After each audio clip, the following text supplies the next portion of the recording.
नमस्कार दोस्तों, हमारी आज की कहानी है पोती का प्यार। अम्मा, मैं सुषमा और डोली के साथ मॉल जा रहा हूँ। तुम घर का ख्याल रखना। ठीक है बेटा, तुम जाओ। वैसे भी मेरे पैर में दर्द हो रहा है, मैं मॉल में नहीं जाना चाहती। तुम लोग जाओ। दादी, आपको भी मॉल चलना पड़ेगा। 10 साल की पोती डोली बोली, तुम्हारी दादी मॉल में सीढ़ियां नहीं चढ़ सकती, उन्हें एस्केलेटर चढ़ना भी नहीं आता, और क्योंकि वहाँ कोई मंदिर नहीं है इसीलिए दादी का मॉल जाने में कोई इंटरेस्ट नहीं है। वो सिर्फ मंदिर जाने में इंटरेस्टेड रहती है। बहू सुषमा अपनी बेटी डोली से बोली। इस बात से दादी सहमत हो गई, पर उनकी पोती डोली जिद पर अड़ गई कि वो भी मॉल नहीं जाएगी अगर दादी नहीं चली।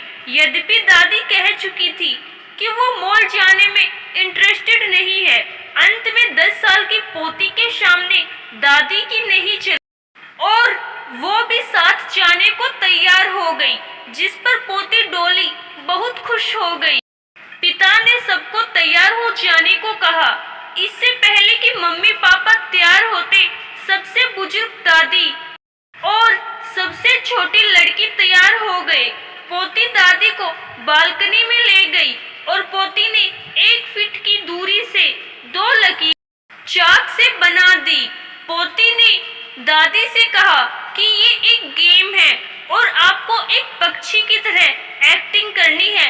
आपको एक पैर इन दोनों लाइंस के बीच में रखना है और दूसरा पैर 3 इंच ऊपर उठाना है। क्या है बेटी? दादी ने पूछा। ये ब्रेड गेम है, मैं आपको सिखाती हूँ। जब तक पापा कार लाए तब तक दादी पोती ने काफी देर ये गेम खेला। वो मॉल पहुँचे और जैसे ही वो एस्केलेटर के पास पहुँचे, मम्मी पापा परेशान हो गए कि दादी कैसे एस्केलेटर में चलेंगी।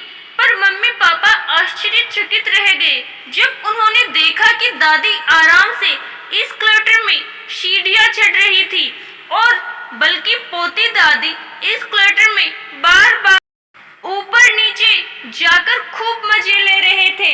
दरअसल पोती ने दादी से कह दिया था कि यहाँ पर दादी को वो ही ब्रेड गेम खेलना है।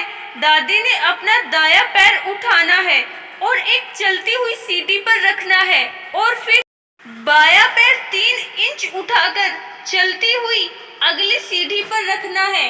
इस तरह दादी आसानी से इस पर चढ़ पा रही थी और दादी पोती खूब बार इस क्लटर में ऊपर नीचे जाकर मजे भी ले रही थी।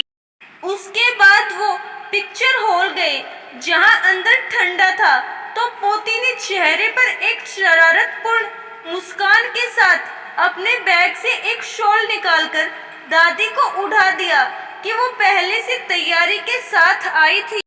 मूवी के बाद जब रेस्टोरेंट में खाना खाने गए, बेटे ने अपनी माँ डोली की दादी से पूछा कि आपके लिए कौन सी डिश ऑर्डर करनी है, पर डोली ने पापा के हाथ से मेनू झटककर जबरन अपनी दादी के हाथ में दे दिया कि आपको पढ़ना आता है, आप ही पढ़कर डिसाइड कीजिए कि क्या खाना ऑर्डर करना है।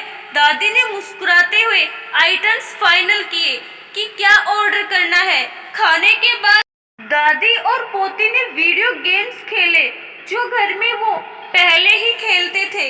घर के लिए निकलने से पहले दादी वॉशरूम गई तो उनकी अनुपस्थिति का फायदा उठाकर पापा ने बेटी से पूछ लिया कि तुम्हें दादी के बारे में इतना कैसे पता है जो बेटा होते हुए मुझे पता नहीं है। तपाक से जवाब आया कि पापा, जब आप छोटे से थे तो आपको घर में नहीं छोड़ते थे और आपको घर से बाहर ले जाने के पहले आपकी माँ कितनी तैयारी करती थी। दूध की बोतल, डायपर्स, आपके कपड़े, खाने पीने का सामान। आप क्यों सोचते हैं कि आपकी माँ को सिर्फ मंदिर जाने में रुचि है? उनकी भी वही साधारण इच्छाएं होती है कि मॉल में जाएं, सबके साथ खूब मजा करें, खाए पिए। पर बुजुर्गों को लगता है कि वो साथ जाकर आपके मजे को किरकिरा करेंगे, इसीलिए वो खुद पीछे हट जाते हैं और अपने दिल की बात जुबां पर नहीं ला पाते। पिता का मुंह खुला का खुला रह गया। हालांकि वो खुश थे कि उनकी 10 साल की बिटिया ने उन्हें कितना नया और सुंदर पाठ पढ़ाया। आशा करती हूँ दोस्तों आपको हमारी आज की कहानी जरूर पसंद आई होगी। धन्यवाद।